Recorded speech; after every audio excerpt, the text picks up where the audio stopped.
ভীষণ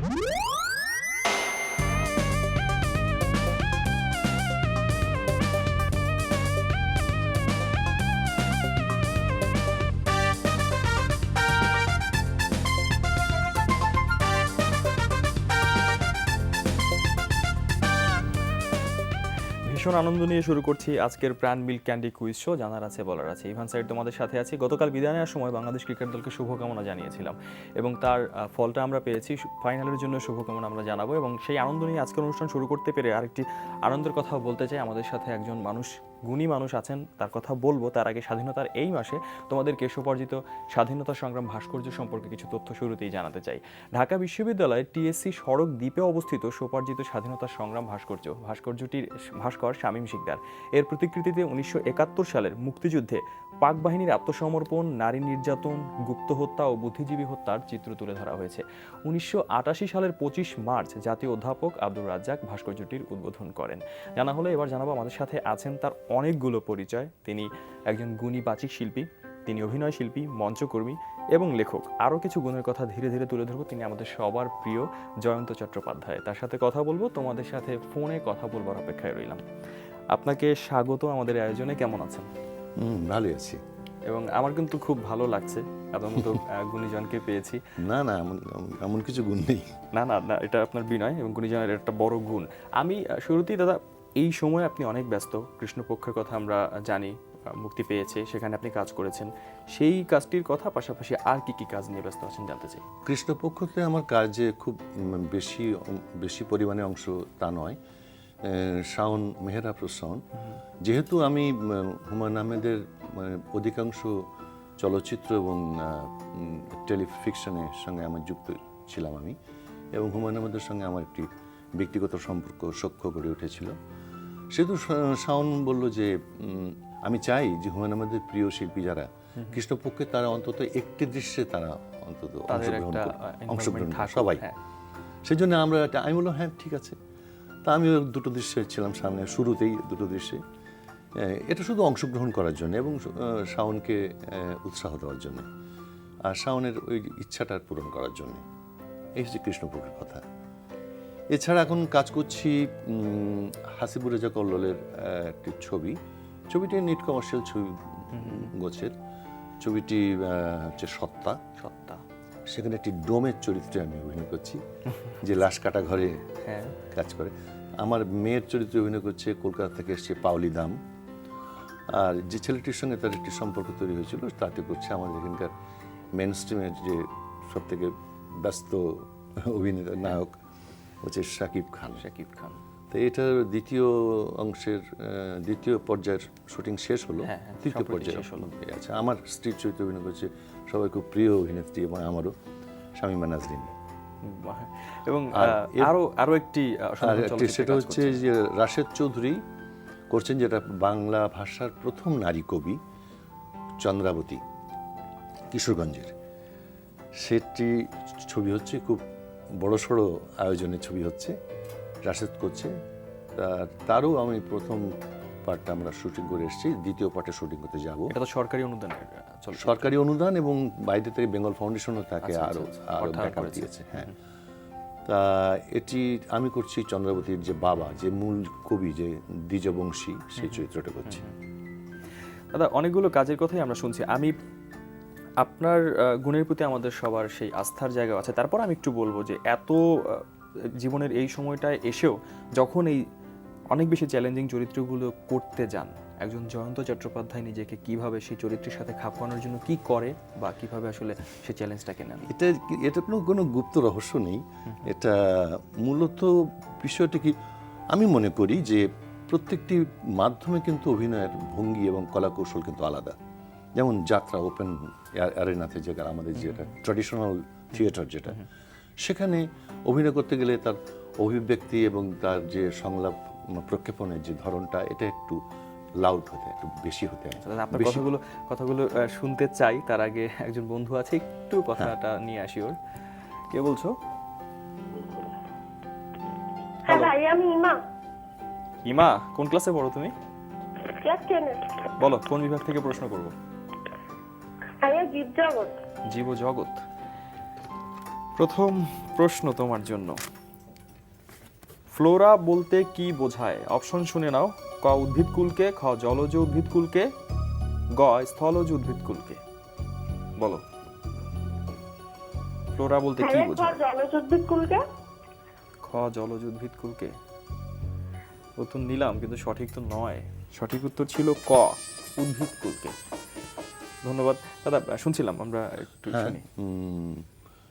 বলছিলাম ও চন্দ্রাবতী। তো না, ওই যে অভিনয়ের সাথে খাপ ও, খাইয়ে আচ্ছা। নেয়া এটা হচ্ছে চরিত্রে। সেখানে একটু বেশি অভিব্যক্তির প্রকটতাটা বেশি করতে হয় এই জন্য, কারণ খালি চোখে সেখান থেকে দূরে হাজার আলোর মধ্যে দেখতে হয়। তারপরে আসি আমরা মঞ্চে, প্রসেনিয়াম থিয়েটারে। সেখানে কিন্তু এর অভিব্যক্তি এবং সংলাপ প্রক্ষেপণ আরেকটু ডিউটনে করতে হয়, কারণ সেটা তিন দিক বন্ধ, একদিক খোলা, এবং সেটা দর্শকের মুখোমুখি বসতে হয়। তার মধ্যে একটা ব্যাপার আছে, যাতে আমার সংলাপ এবং আমার অভিব্যক্তি যাতে শেষ সারির দর্শকও যেন সমানভাবে শুনতে পায়। হ্যাঁ, সেদিকে খেয়াল রাখতে হয়। সেই জন্য সংলাপ প্রক্ষেপণ এবং অভিব্যক্তির আরেকটু সীমাবদ্ধতা এনে রাখতে হয়। তারপরে আমি ধরি যে টেলিভিশন মাধ্যম যেহেতু একটা drawing room media, drawing room মাধ্যম, সেহেতু এখানে আরও একটু কম। তারপর বড় পর্দায় চলচ্চিত্রে এখানে অভিব্যক্তি খুবই খুবই সংযত অভিব্যক্তি করতে হয়, কারণ দেখা যাচ্ছে একটা বিগ ক্লোজআপে আমি চোখের যে ভাষা, সেই ভাষা যদি আমি রাগের ক্ষেত্রে যদি চোখ পাকিয়েই ফেলি, তাহলে তো লোক ভয় হয়ে যাবে, বিকট মনে হবে। সেই জন্যে এই মাত্রাগুলোকে যদি ঠিক রাখা যায়। এবং আরেকটি বিষয়, সেটা হচ্ছে যে স্পিচ, মানে যে বচনের যে ব্যাপারটা, এই ব্যাপারে একটু স্বাচ্ছন্দ্য বোধ করতে পারলে ভালো হয়, কারণ তার জন্য কিন্তু যে কোনো অভিনেতাকে আবৃত্তিটা আয়ত্তে রাখতে হয়। সঙ্গীতও তাই, একই অনেক ব্যাপার। সহযোগিতা করে। অনেক সহযোগিতা করে। কারণটা কি, পৃথিবীতে সব থেকে বড় বড় আবৃত্তিকাররা কিন্তু বড় অভিনেতা। চমৎকার দাদা। হ্যাঁ, আরেকটি কথা বলি, সেটা হচ্ছে যে সঙ্গীতের কথা বললাম তো, সঙ্গীত কিন্তু ভীষণ সাহায্য করে। অনেক আরেকটি জিনিস হচ্ছে যে অবজারভেশন। হ্যাঁ। অবজারভেশন মানে কি, আমি আমার চারিপাশে যে সমস্ত মানুষজনকে দেখছি, যে প্রকৃতিকে দেখছি, আমি যত ডিটেলে দেখতে পারবো এবং মনে রাখতে পারবো, ততই আমাকে কিন্তু, সহায়তা করবে। কারণ হচ্ছে আমি ম্যানারিজমগুলো, বডি ল্যাঙ্গুয়েজগুলো, তার পোশাক আশাক, তার গেট আপ, এগুলো আমাকে মনে রাখতে হয়। দাদা বলছিলাম লেখক এবং প্রচ্ছদ শিল্পী, রহস্যটা আপনি ফাঁস করে দেন। না, রহস্য কিছুই না। আমি একসময় যখন ম্যানুয়ালি কাজ করা হতো, সে সময় আমার একটু নেশা ছিল যে প্রচ্ছদ, বেশ কিছু বইয়ের এবং অ্যালবামের প্রচ্ছদ আমি সে সময় করেছিলাম। যদিও আমি কোনো প্রাতিষ্ঠানিক শিক্ষা আমার নেই, আমার পরিবারে যদিও আমার অনেক চিত্রশিল্পী আছেন, কিন্তু আমার ছিল না, আমার শুধু শখ করে। আচ্ছা। তা এই করতে করতে করতে করতে বেশ কিছু প্রচ্ছদ করে আমি প্রশংসা পেয়েছিলাম। তারপরে এদিকে এখন হচ্ছে কি, এখন আবার তো নতুন একটা টেকনোলজি এসছে, যেটা হচ্ছে ফটোশপ করে। এখন তার আর্টিস্টরা তো হাতে কিছু করেন না। তা আমি আবার এ ব্যাপারে প্রচণ্ড রকমের অজ্ঞ। ফটোশপটা আমার আসে মানে কি, আমি শিখিনি। সেই জন্য অন্যের সহযোগিতা নিয়ে কি করে কি করতে হয়, কি বোতাম টিপতে হয়, এগুলো দেখে শুনে আমি আবার এই বছর দুটি প্রচ্ছদ করেছি। একটি হচ্ছে অধ্যাপক মোহাম্মদ আবু তাহের, ইনি একজন অবসরপ্রাপ্ত অধ্যাপক। ওনার লেখালেখি খুব ওনার শখ, এবং বেশ কয়েকটি বই ওনার প্রকাশিত হয়েছে। এই বছর ট্রিবিউট টু বঙ্গবন্ধু নামে এই বইটি, আচ্ছা, এই প্রচ্ছদটা আমি আমি একটু দেখাই দর্শকদেরকে প্রচ্ছদটি। এবং এই সেই প্রচ্ছদ আমাদের প্রিয় মানুষ জয়ন্ত চট্টোপাধ্যায় তিনি নিজেই করেছেন, এবং এরকম আরো কিছু প্রচ্ছদ রয়েছে, সেটা আমরা দেখবো। দাদা আমরা একটা আবৃত্তি এখান থেকে শুনবো, আপনি শুনে এই প্রচ্ছদটা আমি দেখিয়ে ফেলি। হ্যাঁ, এটা হচ্ছে আমার সেনরু, বাংলায় যে জাপানি অনুকবিতার আদলে লেখা 300 সেনরু আমি লিখে ফেলেছি। হ্যাঁ, এটা লিখে এই বইটা কবিও তুমি এই নাম দিয়ে একটা বই প্রকাশিত হতে চলেছে। আচ্ছা, ঠিক আছে দাদা, আমরা একটা আবৃত্তি শুনি, তারপর শেষ দিকে আমরা সেই সেনরু শুনবো।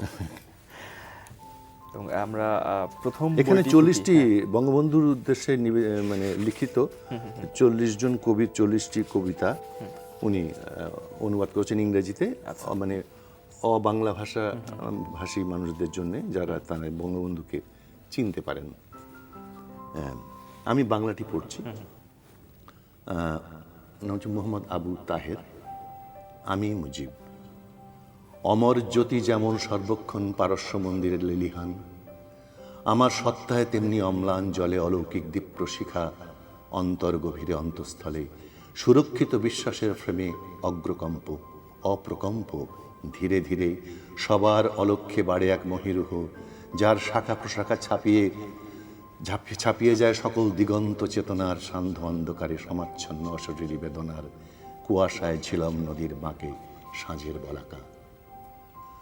অলৌকিক শিখা এবং মহিরুহ যার চিত্রকল্প, তিনি আমাদের প্রাণের পুরুষ, বিধাতা প্রেরিত মুক্তিদূত। বাঙালি জাতির শ্রদ্ধা হৃদয়ে মথিত রক্তক্ষরে, যার জন্য ইতিহাসে কোনো বিকল্প মেলানো যাবে না তার। রয়্যাল বেঙ্গল টাইগার নামে চিনতেন যাকে বিশ্ব নেতৃবৃন্দ এক ডাকে, যক্ষের ধনের মতো বুকে আগলে রেখেছে তাকে টুঙ্গিপাড়া। জনকের দেহে প্রাণবায়ু নেই আর, আমার শিরায় যে প্রেরণা শোনিত প্রবহমান, নিঃসন্দেহে তার নাম শেখ মুজিবুর রহমান। চমৎকার দাদা, আপনার কণ্ঠে শুনে আরো বেশি ভালো লাগলো। আমি আরেকজনের কণ্ঠ একটু শুনতে চাই, তিনি টেলিফোনে আছেন, একটা ফোন নিয়ে আসি। কে বলছো? হ্যালো ভাই, আসসালামু আলাইকুম। নাম বলো। ভাই আমার নাম আকিব। আচ্ছা আকিব, কোন ক্লাসে পড়ো? ক্লাস 6। বলো কোন বিভাগ থেকে প্রশ্ন করব? খেলার মাঠ। খেলার মাঠ। অনেকদিন পরে আমার প্রিয় বিভাগটা কেউ নিল। আকিব, তোমাকে থ্যাঙ্কস। থ্যাংক ইউ ভাই। বলো প্রথম প্রশ্ন তোমার জন্য, এশিয়া কাপ ক্রিকেটে বাংলাদেশ রানার আপ হয়েছিল কোন সালে? অপশন বলছি, ক 2010 সালে, খ 2012, গ 2014। আমাদের মন ভেঙে গিয়েছিল। অপশন খ 2012। Very good, thank you very much, উত্তর সঠিক। নিশ্চয়ই মনে আছে, পাকিস্তানের কাছে আমরা 2 রানে পরাজিত হয়েছিলাম, কিন্তু গতকালকে সেই আসলে শোধবোধ হয়ে গেছে। দ্বিতীয় প্রশ্ন তোমার জন্য, সায়েদ লিং কাপ কোন খেলার সাথে জড়িত? আবারও বলছি, সায়েদ লিং কাপ কোন খেলার সাথে জড়িত? অপশনগুলো বলছি, ক বিশ্ব টেবিল টেনিস পুরুষ, খ বিশ্ব ব্যাডমিন্টন মহিলা, গ সাইক্লিং চ্যাম্পিয়নশিপ। বলো। অপশন ক বিশ্ব টেবিল টেনিস পুরুষ। ব্রিলিয়ান্ট, উত্তর সঠিক। খেলার খুব ভালো খবর রাখে। হ্যাঁ, থ্যাংক ইউ। 1000 টাকার বই তো দিয়ে দিলাম, এবার বলো তো আরো 1000 টাকার বইয়ের জন্য খেলবে? হ্যাঁ খেলবো। নিয়ম জানো? জি ভাইয়া। চমৎকার, সাহসী, ধন্যবাদ। চলো প্রশ্ন করি। নোভাক জোকোভিচ ক্যারিয়ারে প্রথম গ্র্যান্ড স্ল্যাম জয়লাভ করেছিলেন কোনটি? অপশন বলছি আমি, ক অস্ট্রেলিয়ান ওপেন, খ ইউএস ওপেন, গ উইম্বলডন। বলো। অপশন খ ইউএস ওপেন।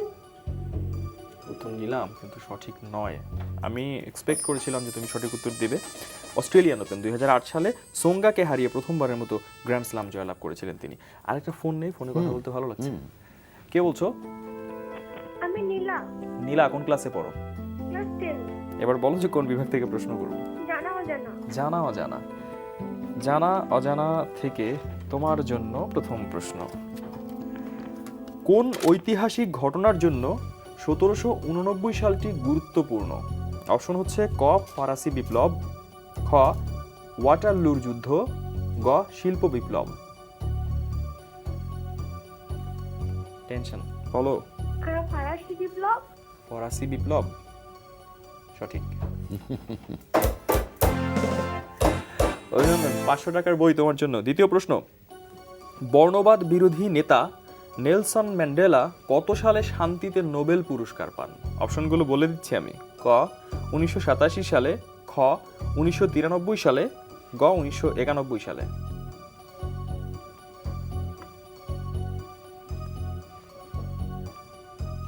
বলো বলো বলো। 1993 সালে। 1993 সালে, উত্তর নিলাম সঠিক।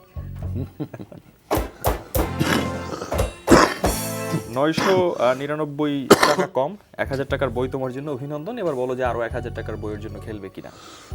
হ্যাঁ যাবো। নিয়ম জানো? আচ্ছা, স্ট্যাচু অফ লিবার্টি আমরা সবাই চিনি। স্ট্যাচু অফ লিবার্টির স্থপতি কে? অপশন শোনো, ক জেমস হোবান, খ জন রোমেল, গ বার্থোলডি।